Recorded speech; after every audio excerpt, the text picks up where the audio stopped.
Bab 398. Aku hanya ingin menikah denganmu. Dalam foto itu Jerry terlihat masih sangat muda, tapi tatapan matanya sangat tajam dan sangat menarik perhatian orang. Terlihat jelas foto ini diambil secara diam-diam karena hanya ada terlihat setengah wajah Jerry saja. Mungkin Jerry sendiri tidak tahu kalau dirinya pernah difoto secara diam-diam. Cherish melihat pria dalam foto ini dengan mata yang merah. Dia sudah merindukannya selama 1 tahun. Adegan yang sulit dilupakan olehnya muncul lagi di benaknya. Libur musim panas tahun lalu, dia pergi liburan sendirian ke pantai. Siapa sangka dia akan bertemu dengan bajak laut di laut lepas. Gambaran jelas muncul di benak Cherish lagi. Semua orang pun langsung mengeluarkan semua barang berharga yang mereka miliki, jika tidak mereka akan dibunuh.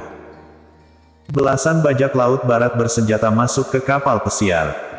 Lalu kapal pesiar itu dipenuhi dengan suara teriakan. Duar. Tiba-tiba terdengar suara tembakan, lalu seorang wanita yang baru saja berteriak itu langsung ditembak hingga darah segar keluar dari kepalanya. Seketika suara teriakan itu langsung menghilang.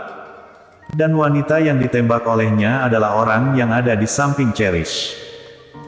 Sejak kapan seorang putri keluarga Ye yang begitu unggul ini pernah melihat adegan seperti ini? Hal ini benar-benar membuatnya terkejut hingga tubuhnya bergetar. Semuanya, aku tahu kalian semua takut. Jika kalian tidak mau mati, maka serahkan semua harta kalian kepada aku. Ayo semuanya bergerak. Pemimpin bajak laut itu memegang senjata AK dan memasang wajah yang menggila. Setelah melihat kejadian tadi, semua orang langsung menyerahkan perhiasan dan barang berharga yang mereka bawa. Belasan bajak laut itu membagikan karung kepada semua orang. Semua orang yang ada di kapal pesiar adalah orang kaya. Tidak lama kemudian belasan bajak laut itu membawa sebuah karung kembali ke sana. Oh Tuhan, wanita ini cantik sekali. Aku ingin membawanya pulang. Ketika para bajak laut itu ingin pergi, pemimpin bajak laut itu melihat ke arah Cherish dengan senyum yang jahat. Bawa pulang, haha. Para bajak laut itu langsung bersiul dan tertawa kencang. Semua orang langsung melihat Cherish dengan wajah yang simpati, sedangkan Cherish sangat ketakutan hingga ketakutan. Jangan kemari, jangan bawa aku pergi, aku memiliki banyak uang. Asalkan kamu mau bebaskan aku, maka aku bisa suruh keluargaku untuk memberikan banyak uang kepadamu. Tolong lepaskan aku. Cherish seperti seekor anak burung di hadapan bajak laut bertubuh besar ini. Dia mundur dengan tubuh yang lemas. Saat ini tubuhnya merasa tidak berdaya dan bergetar hebat. Haha, kamu terlihat sangat cantik saat merasa takut. Aku ingin membawa kamu pulang dan menjadikan wanitaku. Pemimpin bajak laut itu memasang wajah yang ganas. Dia terlihat begitu menyenangkan saat melihat wajah takut Cherish. Lalu Cherish pun dibopong oleh pemimpin bajak laut itu sambil tertawa lebar. Dia tidak tahu bajak laut itu mau membawanya kenapa. Dia hanya tahu dirinya naik ke sebuah kapal kecil dengan tubuh yang bergetar. Cewek, aku datang. Ketika Cherish baru sampai ke markas bajak laut, pemimpin bajak laut itu langsung menerjangnya jatuh ke tanah, lalu dia merobek pakaiannya dan ingin mempermalukannya. Dia berusaha untuk melepaskan diri sambil menangis. Bajak laut yang ada di sampingnya bersorak dengan gembira. Cherish merasa seperti hidup di kematian saat dipermalukan oleh semua orang seperti ini. Kalian benar-benar kejam. Tiba-tiba terdengar suara yang dingin. Siapa itu? Pemimpin bajak laut yang telah siap untuk menyetubuhi Cherish tiba-tiba langsung berdiri dan mencari orang yang mengatakan hal itu. Para bajak laut lain juga ikut mengangkat pistol dan mencari orang yang berbicara, tapi mereka tidak menemukan orang asing di antara mereka. Cherish yang awalnya sudah sangat putus asa dan bersiap untuk bunuh diri itu tiba-tiba membelalakan matanya dan mulai ada harapan lagi. Ini adalah bahasa Kyushu yang sangat dia pahami. Cherish yang berbaring di tanah itu melihat ada seorang anak muda yang melompat dari pohon pencakar langit. Dia melompat dari ketinggian belasan meter. Beruak. Pria itu pun turun di samping Cherish. Cherish melihat lutut pria itu hanya sedikit tertekuk. yang membuatnya terkejut adalah pria itu tidak terluka sama sekali setelah melompat dari ketinggian belasan meter. Pria berwajah timur ini bukanlah orang lain, dia adalah Jerry, pelindung perbatasan utara. Para bajak laut itu juga tercengang melihat Jerry, mereka bahkan mengangkat senjatanya. Sialan, siapa kamu? Pemimpin bajak laut itu orang pertama yang kembali sadar, kemudian dia mengarahkan pistol AK ke arah kepala Jerry. Di saat bersamaan belasan bajak laut lainnya juga mengangkat senjata mereka. Belasan pistol itu diarahkan ke arah Jerry.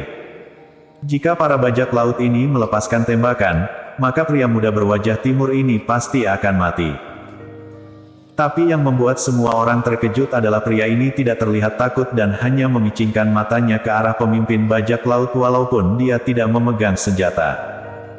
Menurutku semua ini hanya besi rongsokan saja. Jika tidak ingin mati dengan mengenaskan, maka aku sarankan pada kalian untuk bunuh diri saja. Jerry berbicara dengan bahasa daerah dengan wajah yang datar. Hahaha, dia bilang apa? Senjata AK kita hanya besi rongsokan. Dia minta kita untuk bunuh diri. Para bajak laut itu tertawa dengan gila, mereka semua mengejek dan memandang remehnya.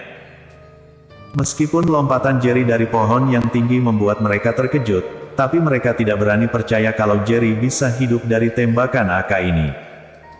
Nak, karena kamu begitu angkuh, maka aku akan bunuh kamu sekarang juga.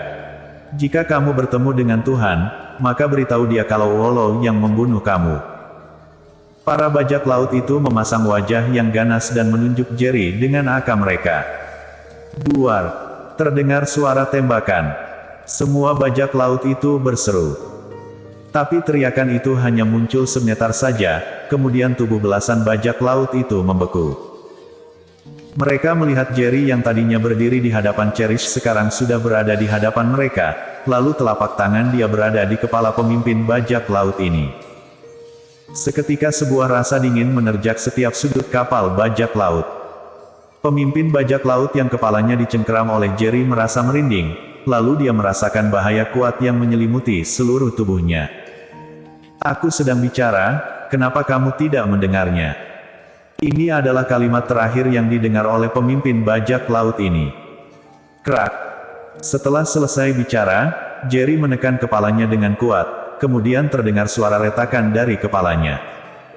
Bajak laut lainnya merasa tidak masuk di akal dan membeku di tempat. Dia membunuh pemimpin kita, ayo bunuh dia. Ada orang yang berseru dan langsung melepaskan tembakan. Duar, duar, duar. Markas bajak laut itu langsung dipenuhi dengan suara tembakan yang gila. Tapi saat mereka melepaskan tembakan, Jerry sudah tidak berada di tempatnya berada lagi. Krak, krak, krak. Pasti ada satu bajak laut yang jatuh di setiap tempat yang dilewati oleh Jerry. Semua orang mati dengan mengenaskan dalam waktu beberapa detik saja. Tempat itu pun dipenuhi dengan aroma darah yang kuat. Dari awal Jerry muncul di sana, tatapan mata Cherish terus diarahkan kepadanya. Dia bahkan tidak merasa takut sama sekali saat melihat adegan yang begitu mengenaskan ini. Dia terus melihat Jerry. Waktu itu adalah hari ulang tahunnya yang ke-23 tahun, tapi itu akan menjadi ulang tahun yang tidak akan bisa dilupakan dalam hidupnya. Dari kemunculan para bajak laut di kapal pesiar, lalu saat pemimpin bajak laut membawanya pergi hingga rasa putus asa yang diberikan oleh pemimpin bajak laut kepadanya. Kemudian kemunculan Jerry yang membunuh semua bajak laut dan menyelamatkan nyawanya. Rasa cinta pada pandangan pertama ini terus melekat dalam hatinya. Semenjak hari itu bayangan Jerry terus muncul dalam ingatannya, dia pun berjanji pada dirinya hanya akan menikah padanya. Tapi saat ini keluarganya ingin menjodohkan dia dengan seorang pria yang tidak dia ketahui sama sekali. Jadi bagaimana mungkin dia bisa menerima hal ini? Aku pasti akan menemukan kamu. Cherish melihat foto itu dengan wajah yang tegas. Bersambung.